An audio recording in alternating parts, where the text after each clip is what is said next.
School जाने के लिए तैयार हुई सुधा को देखते ही उसकी सास बिमला जी बोली। सुधा मुस्कुराकर अपने बैग में लंच का डब्बा रखने लगी। 2 साल पहले शादी हुई थी अनूप से सुधा की। अच्छा खाता पीता परिवार, अनूप सा इंजीनियर दामाद, और क्या चाहिए था। सुधा को भी कोई आपत्ति नहीं थी। परिवार भी छोटा, सास ससुर, उसके पति अनूप और एक देवर विनय। ससुर बिजली विभाग से रिटायर्ड पदाधिकारी थे और सासू मां कड़क मिजाज गृहिणी। अनूप भी बिजली विभाग में ही इंजीनियर था और देवर जी इंजीनियरिंग के दूसरे सेमेस्टर की परीक्षा देकर 1 हफ्ते बाद घर आने वाले थे। सुधा खुद भी सेकेंडरी स्कूल में 10वीं की रसायन विज्ञान की शिक्षिका है। सुधा की तरफ से कोई जवाब नहीं आया तो सासू मां फिर से वही सवाल दागती हैं। मैंने कुछ पूछा है, तुमने सूट पहना है सुधा? मैंने पहले ही दिन कहा था कि साड़ी के अलावा कुछ नहीं डालना है। नौकरी कर रही हो, ये कम है क्या? फिर बड़बड़ाते हुए खुद से कहती है, मेरी सास ने कभी सूट की तरफ देखने भी नहीं दिया। पूरी जिंदगी उनके मन का ही किया मैंने, जिसे सुधा सुन लेती है। ऐसी कितनी बातें वो प्राय रोज सुनती है। कुछ कहना ही चाहती है कि अनूप आ जाते हैं। सुधा, देर हो रही है, चलो जल्दी तुम्हें स्कूल भी पहुंचा दो, नहीं तो फिर ऑटो या बस के धक्के खाते जाना। कहते हुए अनूप माँ पापा को प्रणाम कर बाहर निकल जाता है। माँ आकर बात करती हूँ, नहीं तो आपके सुपुत्र का गुस्सा तो आप जानती ही हैं। सुधा बैग लेकर अपनी चप्पलों को हड़बड़ी में पैर में डाल सासू माँ को प्रणाम कर कहती है। उधर से ससुर जी, जो तब से चुपचाप बैठे देख रहे थे, बोल पड़ते हैं, माँ परी गया है। ये खुद को शेर नहीं समझती थी, वो खुद को शेर समझता है। अनूप, आ रही हो कि मैं निकलूं? सुधा आई, ससुर जी को प्रणाम करते हुए भागती है। अनूप, इतनी देर इंतजार नहीं कर सकता मैं, कोई और उपाय देख लो तुम, कहते हुए गाड़ी स्टार्ट करता है। ये तो रोज का है, कौन जवाब दे, सोचकर अपनी किताबें देखने लगती है। अनूप, और ये क्या पहन रखा है तुमने? माँ को ये सब बिल्कुल पसंद नहीं है, पहले ही बता चुकी है वो। सुधा, इसके बारे में शाम में बात करेंगे। अच्छा सुनिए, 1 हफ्ते बाद विनय भैया आ रहे हैं, मैं सोच रही थी उनसे गाड़ी सीख लूंगी। अनूप, अब ये फितूर कहाँ से आया दिमाग में? माँ को पसंद नहीं आएगा। सुधा, नहीं, वो मैं सोच रही थी एक छोटी सी गाड़ी ले लूं तो स्कूल आने जाने में भी और जो बहुत सारे काम होते हैं उन्हें करने में सुविधा होगी। अनूप, आ गया तुम्हारा स्कूल सुधा, हाँ बाय बोलकर सिर झटकते हुए स्कूल में प्रवेश करती है। सुधा का मानना होता है कि अपने कार्य क्षेत्र पर बाहर के किसी तनाव के साथ नहीं जाना चाहिए, नहीं तो अपने कार्य के प्रति ईमानदार नहीं हो सकेगी और उसका सिर झटकने का मतलब होता है सारे तनाव से मुक्ति। और ऐसे वो अपनी ऊर्जा की बचत भी कर लेती है, साथ ही उसके चेहरे पर हमेशा एक तरोताजा कर देने वाली मुस्कान आ जाती है। कोई भी खुश हो जाए देखकर सुप्रभात भैया स्कूल के चौकीदार से कहती है और रुककर उनका और उनके परिवार का हाल चाल लेती है। चौकीदार, खुश रहो बेटी। चौकीदार अधेड़ उम्र के होते हैं तो सुधा उन्हें कहती है, बेटी बोला करें। सुधा अपने ऑफिस जाकर उपस्थिति दर्ज कर प्रार्थना सभा की ओर चली जाती है। घड़ी देखती है तो प्रार्थना सभा शुरू होने में 10-15 मिनट बचे होते हैं तो सोचती है स्कूल का एक राउंड ही लगा ले। स्कूल की छुट्टी दोपहर के 2 बजे हो जाती है।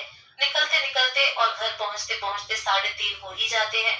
दिन का खाना बनाने के लिए उसने एक हेल्पर रखी हुई है जो सास ससुर को दोपहर का खाना खिलाकर जाती है। घर पहुंचकर सुधा भी खाना खाकर थोड़ी देर आराम करने कमरे में जाती है।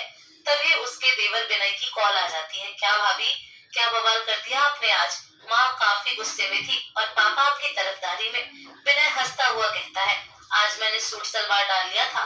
सुधा मायूस होती हुई कह रही होती है, कुछ गलत नहीं किया आपने भाभी, जो भी आपको आरामदेह लगे वो पहनो। बस मैं तो ये जानना चाहता था भाभी की इतनी हिम्मत आपके अंदर आई कैसे? ये रहस्य जानने के लिए कॉल किया है मैंने। भाई के अलावा उस घर में माँ की बात कोई काट नहीं सकता, पापा भी नहीं। विनय फिर हंसने लगा। विनय भैया, मेरी देवरानी की वजह से ये हिम्मत आई मुझ में। सुधा भी अब चुड़हलबाजी के मूड में आ गई। देवरानी कहाँ से आ गई इसमें? जलेबी मत बनाइए भाभी, सीधे सीधे बताइए। विनय सुधा से अनुनय करता है। ठीक है, तो आप टी टाइम पर वीडियो कॉल कीजिए, आपके भाई और सासू माँ के सामने ही बताऊंगी मैं। अब थोड़ी देर आराम कर लेती हूँ मैं, सुधा कहती हुई कॉल कट कर देती है। शाम में चाय की ट्रे टेबल पर सुधा ने जैसे ही रखा, उसके मोबाइल की घंटी घनाघन उठी और सुधा नाम पढ़ते ही मुस्कुराने लगी। किसने कॉल किया है? बहुत मुस्कुरा रही हो। अनूप मोबाइल की ओर देखता हुआ बोलता है, विनय भैया की कॉल है। सुधा कॉल लेती है। विनय वीडियो कॉल पर होता है। हाँ भाभी, बताइए अब आप आपके इस दुर्ग कार्य के पीछे का कारण।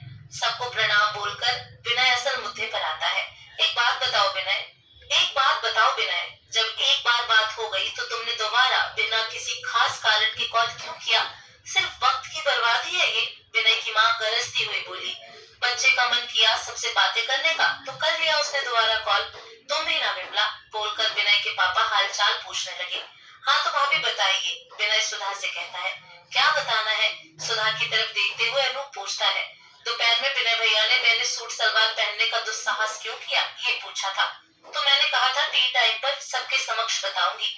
हाँ तो मैंने रिश्तों की बचत के लिए सूट सलवार पहनने का दुस्साहस किया। अब आप सब पूछेंगे कैसे, सुधा कहती है। सुधा कहती है जब से मैं आई हूँ माँ ने जो जो कहा सब कुछ करती रही हूँ मैं, और माँ मुझे मेरे मन का करने देना नहीं चाहती है। उसके पीछे एक ही कारण है, माँ का पूर्वाग्रह। मेरे अरमान और माँ का पूर्वाग्रह जैसे अभी टकराते हैं उसी तरह कल को मैं और मेरी देवरानी टकराएंगे। सुधा सांस लेने के लिए रुकती है। माँ कुछ भी मना करने से पहले या बाद में कहती है, मेरी सास ने भी मुझे मेरे मन का कभी नहीं करने दिया। अब कल जब मेरी देवरानी आएगी तो बहुत कुछ बदल चुका होगा। हो सकता है जो उसकी इच्छा हो वही पहने, वही खाए, आए जाए और कोई मना ना करे। तब उस स्थिति में मुझे उड़न होगी और मैं उसे सुनाऊंगी, जबकि उसकी कोई गलती नहीं होगी। फिर भी मेरे पूर्वाग्रह का निशाना वही होगी और इससे एक नहीं सारे रिश्तों में तनाव आ जाएगा।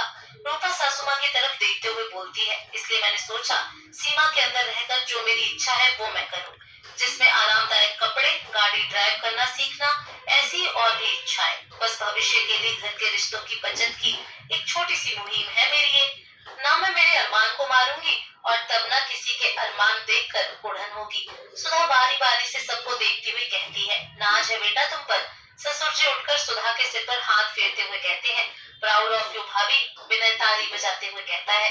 सुधा अपने पति और सासू माँ की ओर आशा भरी नजर से देखती है। दोनों मंद मंद मुस्कुरा रहे होते हैं, जिसमें स्वयं के लिए समर्थन का भाव देख सुधा खिल उठती है। धन्यवाद दोस्तों।